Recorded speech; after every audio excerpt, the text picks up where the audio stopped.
Ever felt that like pit in your stomach, Yeah. when you see a missing person report on the news? Uh-huh. And you just can't help but wonder what happened. Ugh, it's just, yeah. Today we're diving into a case that like totally captivated the nation, the disappearance of Carly Russell. Oh, yeah. It's one of those stories with like a million twists and turns, conflicting accounts, and, a whole whirlwind of emotions. Definitely. And I think what's so fascinating about this case is how it all played out online. Yeah. Every little development, it was like amplified on social media, and it just fueled all this speculation and really just intensified the search for For answers. sure. So we're going to go through a detailed account from a true crime podcast, really examine the evidence and kind of explore those bigger questions that Yeah. this case raises about truth, perception, and just the power of, the online world. Yeah. It's kind of crazy how that happens, It is. Yeah. like with social media and everything. Oh. All right, so let's just start by setting the scene. So I've got Carly Russell. She's a 25-year-old nursing student and spa worker, lived with her parents in Hoover, Alabama. Okay.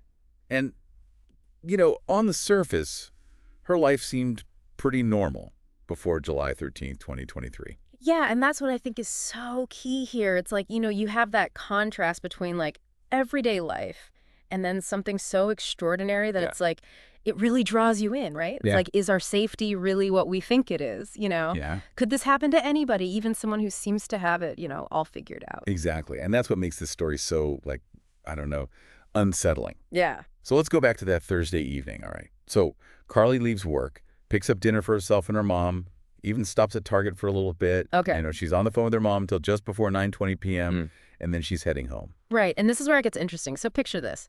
You're driving home, end of a normal day, and suddenly you're in a scene from like a thriller. I know, it's crazy. It's crazy. So at 9:34 p.m., she makes that 911 call. She's totally panicked, saying that she's spotted a toddler, a little boy, Oh, wow. just a diaper, T-shirt, walking alone on the side of Interstate 459. Wow. And you can just hear it in her voice. Like, she's genuinely scared and concerned. It's like totally different from everything that happened before that call, Right. And it's just heartbreaking because it's like that call, it just triggers that urgency, right? Yeah. It's like, who would leave a kid in that situation? Right. And what's going to happen to this woman? Scary. It's really scary. Okay, so after she hangs up with 911, she calls her brother's girlfriend and, explains what's going on. Okay. And the girlfriend, she overhears Carly asking the child, "Are you okay?" But there's no answer from the child. Oh, wow. And then a scream, like blood-curdling, just pierces the air, and then silence. Oh, my gosh. The line stays open, but Carly's gone. That gives me chills. It's like just the silence. Creepy. It is. It just makes you wonder, like, what happened in those moments. Like a nightmare or something. Totally. And then the Yeah. police show up, and it's like a scene from, a nightmare. Yeah. Carly's car, engine running, the doors open, belongings are scattered everywhere, her wig, her phone on the ground, but no Carly. Wow. And the thing is, there's no toddler either. It's crazy. No trace. It doesn't make sense. It really doesn't. It's like, how does someone just vanish from a busy interstate? Like, where'd they go? It's a puzzle with, like, pieces missing, Yeah. and it's just terrifying. It's wild how the internet just takes over.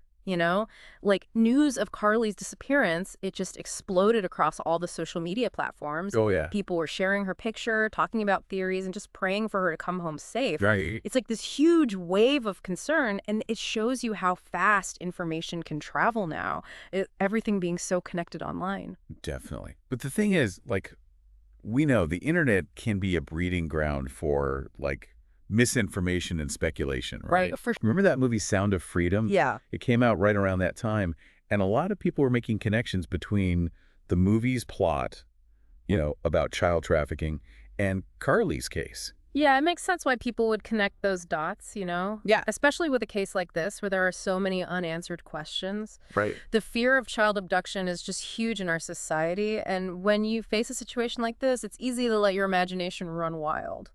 It's scary to think about. It is, but it's important to remember that jumping to conclusions when you only have a little bit of information can be dangerous. Oh, for sure. And it can even mess up investigations, Absolutely. It was like a real-life warning about how powerful stories can be, isn't it? Totally. We're always looking for answers, and sometimes we just grab onto the ones that fit our fears, even if there's no proof. Yeah, it's like we want to believe it even if it's not true. Exactly. And those fears can be used, especially in online communities where everyone just agrees with each other and things get blown out of proportion. Yeah, it's like those echo chambers, Yeah, echo chambers, exactly. where everyone's just feeding into the same ideas. Right. And this case really shows how important it is to think critically and be media literate in this digital world. Definitely. We got to be able to look at information from different places, figure out if there's any bias, and separate facts from what people are just guessing. So, back to the investigation. While everyone was going crazy on social media, the authorities were working hard to put together what happened that night. Right.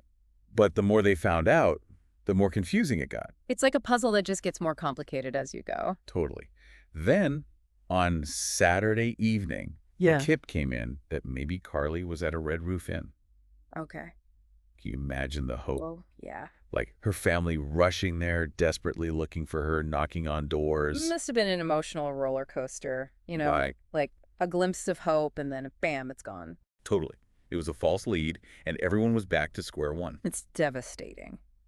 But then, that same night, the news everyone was waiting for finally came to. Carly was home. It's amazing. Can you imagine that collective sigh of relief across the country? Yeah. After 49 hours of just waiting and worrying, she walked back into her house alone. Right. But even with all the relief and joy, new questions started popping up. Totally. Like, if she was abducted, how'd she escape? Where had she been all that time? And the biggest one, what about the toddler? The missing toddler, yeah. The fact that there were no answers just fueled the doubt and suspicion. It's like something doesn't add up here. Exactly. So the family made statements thanking everyone for their support and saying that Carly was abducted. Okay. But they didn't give any details, saying it was because of the ongoing investigation. Makes sense. They even went on national TV, still saying that there was an abductor. Wow. It's like they're sticking to the story. Yeah, but as the police dug deeper, there started to be holes in Carly's story. Oh, really? Like Yeah. what? Was there something specific that made everything unravel? Like a smoking gun? Well, it wasn't just one thing, but a bunch of inconsistencies and things they found that made people doubt her story. Okay. Yeah. So, first of all, they searched everywhere and asked everyone for information, but there was nothing to prove that there was ever a toddler on the highway that night. Yeah, that's a big detail to just make up. It is. If there really was a little kid wandering around on a busy interstate, wouldn't someone else have seen him? Exactly. The fact that no one else backed up her story raised some eyebrows, Yeah, for sure. What else?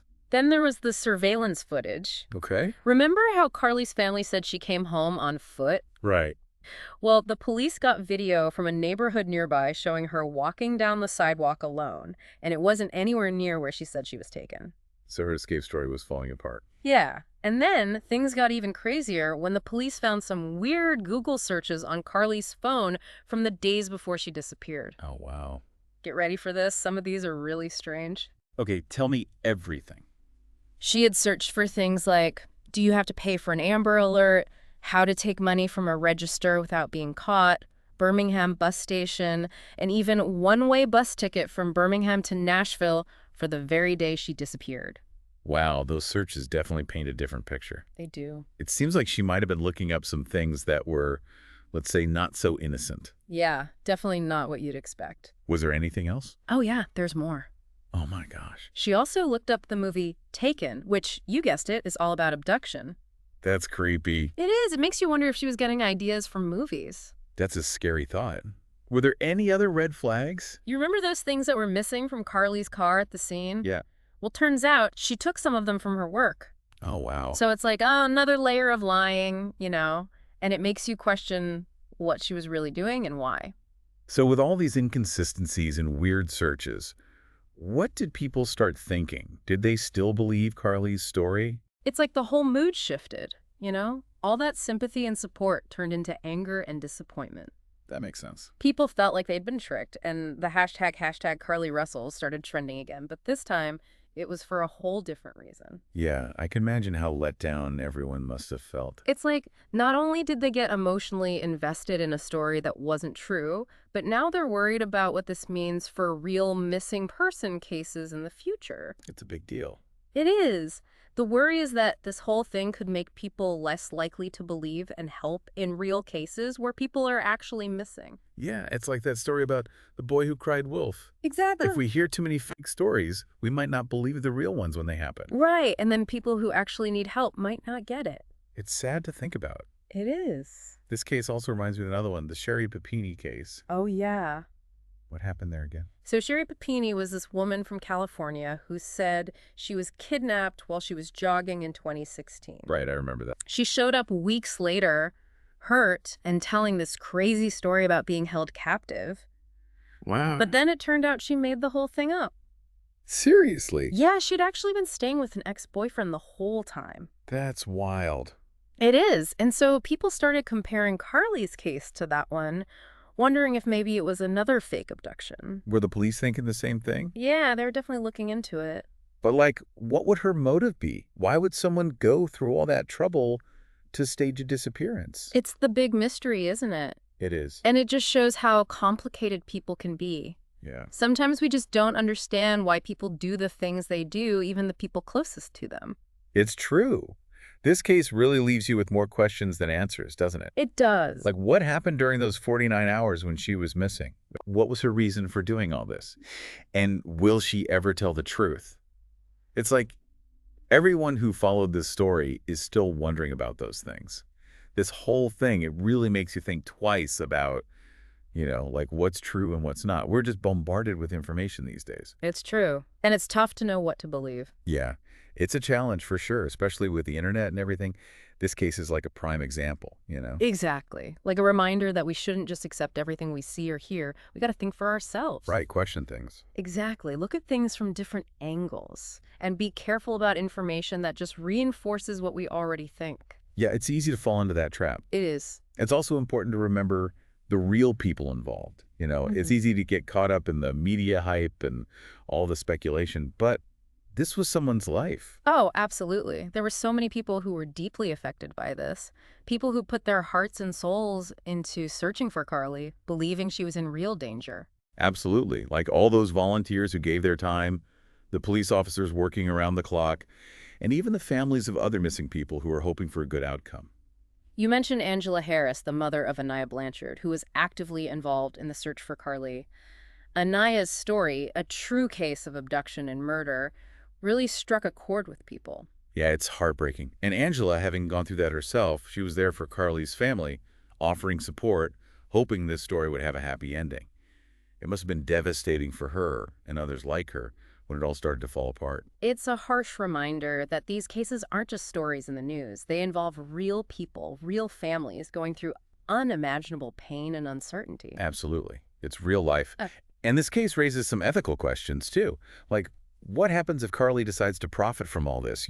Write a book, sell her story to the media. That's a tough one, isn't it? Should someone be able to benefit financially from something that might have been a hoax? It makes you think about accountability, justice, and whether it's right to take advantage of people's sympathy. And then there's the reward money that was raised through Crime Stoppers. At first, they said they would refund the donations because people had given money based on false information.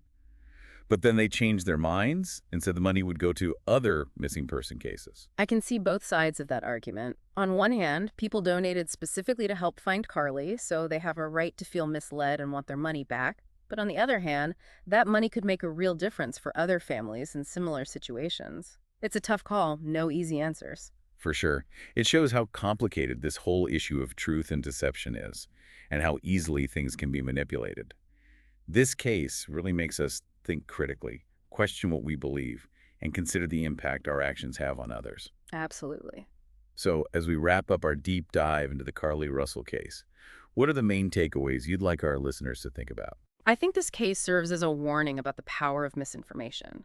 You know how captivating stories can be, even if they're not true, and how important it is to seek the truth, even when it's uncomfortable. We all play a part in shaping how information spreads, both online and in real life. It's like a call to be more critical about the information we consume, to challenge our own biases and approach these stories with a healthy dose of skepticism, but also empathy. Exactly. And I think the most important thing to remember is that behind every headline, every trending topic, there are real people dealing with complex emotions and difficult situations.